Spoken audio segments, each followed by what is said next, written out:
Hello, all you good people out there in the world. Hope you're having a great evening. Tonight, I'd like to talk a little bit about shadow work and integration of the shadow. So, what is your shadow? Well, the shadow is that part of you that is hidden, repressed, denied within the self. This shadow uh, is it's sneaky the way it works. It comes up and in your subconscious and causes you to make decisions that are really not in your best interest.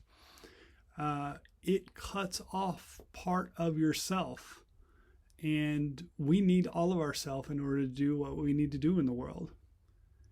And so I'm going to share a little bit of my own recent story about integrating my own shadow.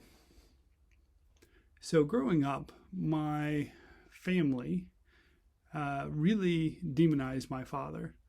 Now, my father had a drinking problem. He had a woman problem too. He liked the ladies. And I was just told what a horrible person he was, really growing up. And he gave me up for adoption whenever I was 8 to my stepfather.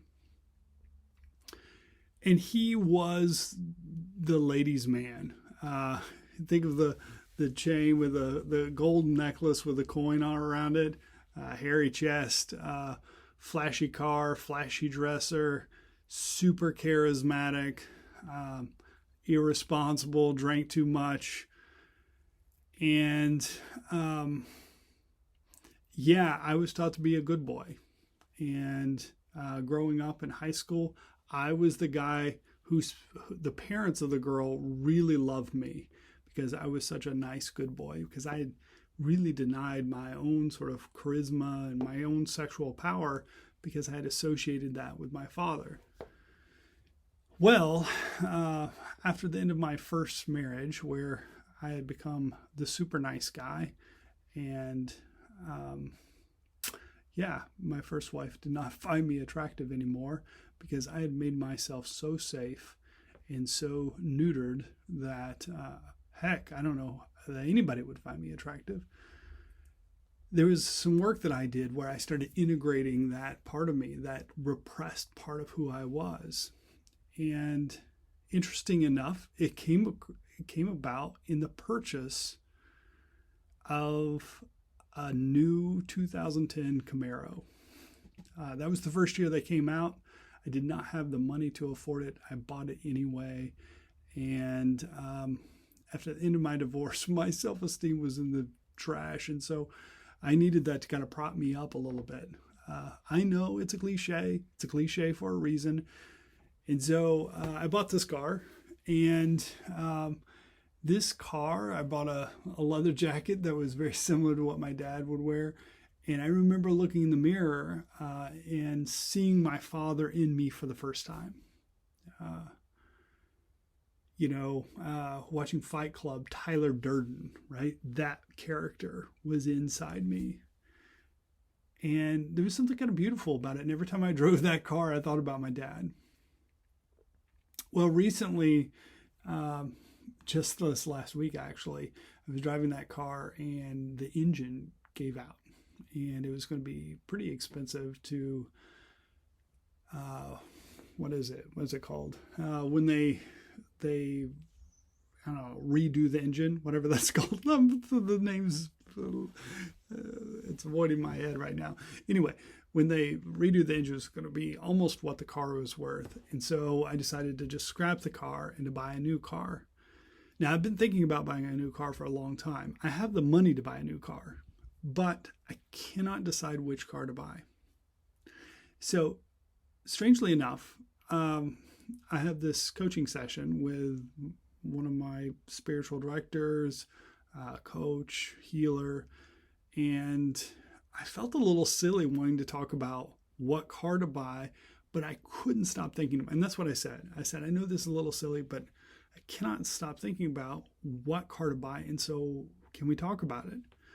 And even though this woman is a very deep, magical person, she entertained me going on and on about this car. And she says, I think this car is about something deeper.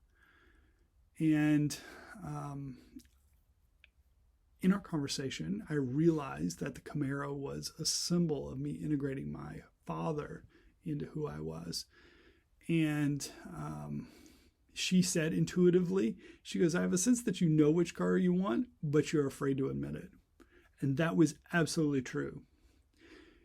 I closed my eyes and I got a clear vision of this car, and I was embarrassed by it. I didn't want that to be the car. I didn't want that to be the car because that car symbolized all that my stepfather was. Now, my stepfather was a wealthy man,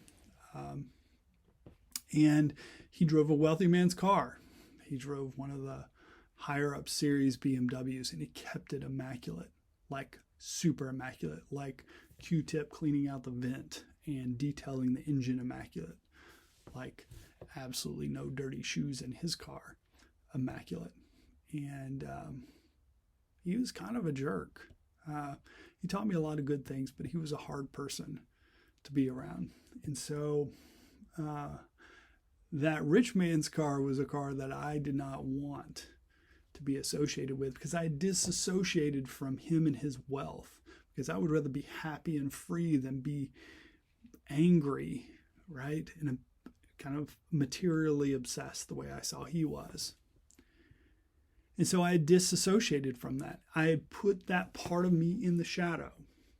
And so this work that I did over this hour with this coach, I realized that I had repressed this part of me that wanted to be seen as a wealthy man. And it was coming across from a soul's desire for me to actually get one of these cars. Now, I'm not rich and famous by no means, but I do have money. I do have money to buy a nice car. And the image that came to mind as soon as she said that was the grill of an Audi. Now, Audis also have a history with me right out of undergraduate school. I ended up taking over the lease of somebody with an Audi, and it was like a $500 car payment. And I was still drinking. I was fresh out of school. I was waiting tables. I just couldn't keep up with the payments. And my mom, I kind of just made my mom do it. And it was just a source of embarrassment. So here it was, Spirit leading me to this car that represents a rich man's car, like my dad's, and also a car that I had overextended myself with earlier in my life. And it was a sort of symbol of my own failure. So we talked about it. And I realized from a spiritual aspect that I was being called to buy this car. And I'm like, that's a lot of money. It's an expensive car. And it's not a practical car. And I was instantly hedging. And my coach was like, you're in your head. Just get out of your head and in your heart and trust that. And I really felt Spirit saying, lean forward into this. And I'm like, oof. It's going to cost more than I want to spend. And Spirit was like, do you trust me? And I wasn't sure. And there was something beautiful about this moment because it was like Spirit was saying, you've had these dysfunctional fathers, but I'm your father. I'm telling you to trust me. I want to give you something beautiful. I want to restore what was screwed up in your life, right? I want to give you a car that's sporty and sexy like your Camaro, and also just luxurious like your stepfather's. I want to give you this. Do you trust me? And so in the last few days, I've been looking at cars. And I didn't know anything about Audis, but I started with, one of those the sedans, and I thought, well, maybe an A3, which is one of the smaller. It is way too small for me. Like my body, I'm 6'2", 220 pounds. It looked like a toy car, and so that puts me up to like an A6, and that is some serious cheddar. But still, it wasn't really practical. I'm an artist. I've got some real estate, and so I move tools and ladders, and I can't put it in this sedan. But I love driving it. Oh man, when I sat in it, I was like, oh, this is nice. This is real nice. And so I kept looking, and I kept doing some inner work, and today I ordered a Q5, which is, today I went and I went to this Global Imports car place in Indianapolis. I think that's what it's called. Anyway, there was like Ferraris and McLarens, very expensive cars, Bentleys. The cheapest cars they had on there were some Q5s, which is the SUV version of Audis.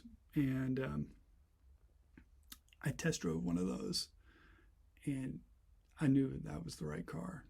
Now I went and I test drove a Honda CR-V, and I'd had a CR-V before, and they're nice cars. And I thought, this is going to work. I'll just get this one. It's cheaper. And Spirit was like, nope, that's not, you can do this. You can do this car. This other car, I can do. So I put down the money. Actually, they didn't have the car that I wanted, and so I looked, and the car I had in my mind was black, and the one they had was dark blue. It was beautiful, but it was not black, and it had a roof rack on it. It's this roof rack, and this one didn't have a roof rack, and it had brown leather interior instead of black. And I'm a guy that would just be grateful for whatever, but Spirit's like, no, I want you to have what you want. And we went, and they said, well, let's see what they have within 250 miles. They had one black Q5 that was newish, and it had a roof rack, and it had the brown leather interior. And it was the year and the model that I wanted. So it'll be here at the end of the week. Now back to the shadow work. You can repress and deny it, but it comes out. It comes out sideways. It will come out in dysfunctional relationships. It'll come out in self-sabotage. It'll come out in all kinds of different ways. And doing the deep inner work gives you an opportunity to become whole again. And if you've experienced trauma, and we all have, it's usually those qualities that we find so repulsive in other people. We think, that guy is a jerk. I don't like those kinds of people. Those kinds of people, that whatever that quality, that dark quality is, has a beautiful side to it. So maybe you dislike stubborn people. Oh, fuck, those stubborn people are such jerks. Well, the light quality of that is people that are persistent. And you may struggle with persistence because you have denied persistence in yourself. Because for some reason you associated stubbornness with one of the worst qualities ever.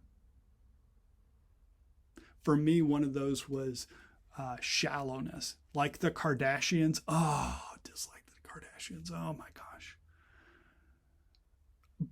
But the light side of that is the ability to enjoy small pleasures. And sometimes I find that I need to be serious all the time. And I've denied myself the ability to just laugh and be silly. And when I realized that and started integrating that back in, I realized why. I realized what the drama was. That's a long story, and I won't get into it. But when I brought that back in, man, I healed deeply. So I'm just going to ask you a couple of questions. What are those qualities that you really find offensive in others?